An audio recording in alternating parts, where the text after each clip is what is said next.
Welcome to another installment of Comparative Reasoning. I'm your host, Sedrik Cannady.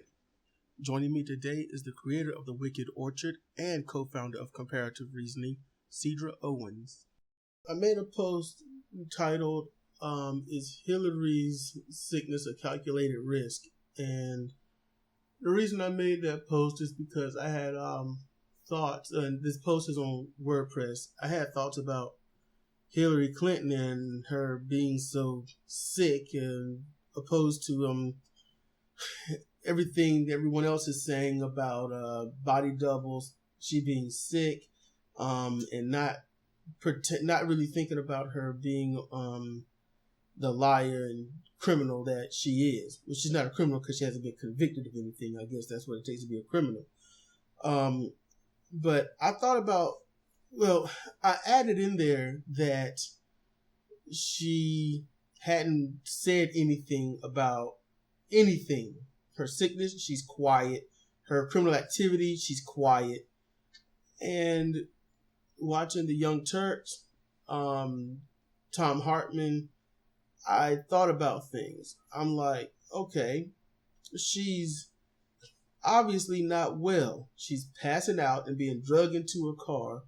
She's stumbling here and there. She pauses and goes into these long stares. And I used to go to school with that guy that would just go into his seizures. He would just stare, and time would just not even be a factor to him. And while things go on for 5 and 10 minutes, all of a sudden he'll just start talking and continuing exactly where he left off as if nothing's ever changed. And Hillary seems to be a little more conscientious of such things.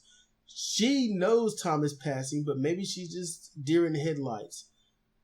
But then I got to thinking, wow, she hasn't said anything.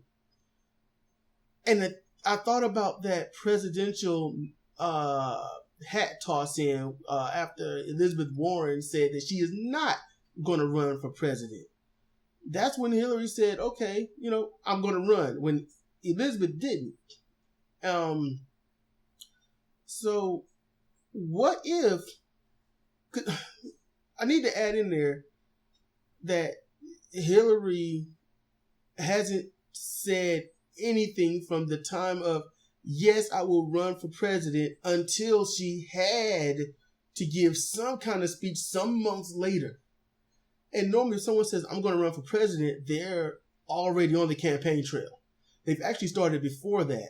Hillary didn't. Hillary was quiet. I mean, she was so quiet that other Democratic candidates or independent candidates had time to actually get their message out way before she did anything. So why wouldn't she say anything? And I'm starting to think maybe the whole time they was checking to see if her sickness might actually be a factor. Maybe they was checking her from March all the way down to, I guess it was August or mid-September when she finally spoke. Maybe they were just seeing if she could hang, if she could hack it. And I assume she just didn't say anything because she was entitled. She thought, well, no one's going to beat me. Not only, I'm sure I thought she was thinking, and I'm still pretty sure of it now, everyone loved Bill Clinton, so I got to shoe in with that. Everybody knows that, well, I'm female and I'm Hillary. Everyone just loves me just because I'm me, former first lady. And her being a female, she's going to get the woman vote to some extent. So I'm thinking, wow, okay, she might have Parkinson's. She might have walking pneumonia. She might have just pneumonia. There could be a whole host of things. And I thought that her coughing and her sickness is just a cover-up for her criminal activity. I'm thinking now that her silence was to block anyone learning about how ill she is. Maybe she got it under control, or maybe they thought, we can see a gradual increase. At least you'll get 4 years under your belt before anything really happens. And they say you're too ill to keep going.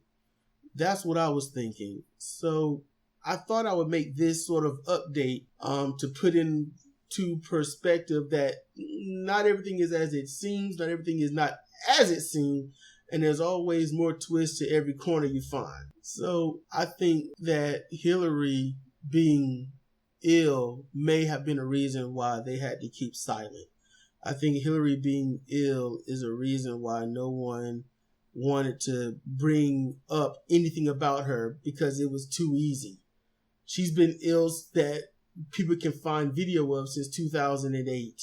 So she's been whatever it is for a long time. And since she's, in her 70s now, it's taken a long time for whatever it is to actually get started. That's what's kind of weird about it. So, you have any thoughts? Okay, well, when you're in your 70s, things start to break down. Even if you keep yourself up, things are going to start to break down anyway. So, if she got a concussion that led to a seizure disorder, it's highly likely. She could have asthma. She could have some other sort of breathing disorder, COPD. Maybe she smoked it sometime in the past and now it's coming back to bite her. You never can tell what you did before and how it's going to affect you when you're 70. So the likelihood of her keeping silent for all that time because she is sick or having her health assessed makes sense, because the American people can accept a president who is a liar. They cannot accept a president who is sick. For example, Roosevelt, FDR. He was in a wheelchair, but he wasn't on TV. So it rode, everybody's like, okay, it's our president, it's great. But when he gave speeches, he stood the best he could, which wasn't very well, because he had to look like a pillar of strength. What about Nixon? Didn't he lose that debate to Kennedy just because he looked frail and he wasn't able to keep up? Yeah, he looked frail because he was sick. He was recovering from an infection in his knee, and I think he had the flu. He looked terrible. Now, the radio listeners thought that his portrayal on the debate was fantastic, and according to them, he won. But for everybody who watched it, they say he lost, but he looked like he was dying up there. So, of course, as always, perception is more important to America than actuality. So you can be a liar. You can lie to the American people all day long, and it's okay. But you cannot be sick. Sick does not instill strength. Sick does not protect us from the terrorists. Sick does not defend the country. And if she is sick now and she becomes president, she's going to be damn near dead in 4 years, because everybody who gets into the White House ages significantly once they're there. We've seen it in Obama, who's gone significantly gray. GW, he got real gray and wrinkled and haggard. So did Bill. Yeah, he looked like he didn't want to be there anymore that last year. Yeah, it wears you out. And FDR's another example. When you're sick and you're really sick, you start to lose your fight. It's like, I don't have it in me to do this anymore. And hell, we already think she's not going to fight for us as it is if she's in there. If she's sick and in there, well, hell, she might as well be at home. So like a healthy Hillary would give us incremental change. A sick Hillary would give us no change. Not even from $1. No, not even from $1.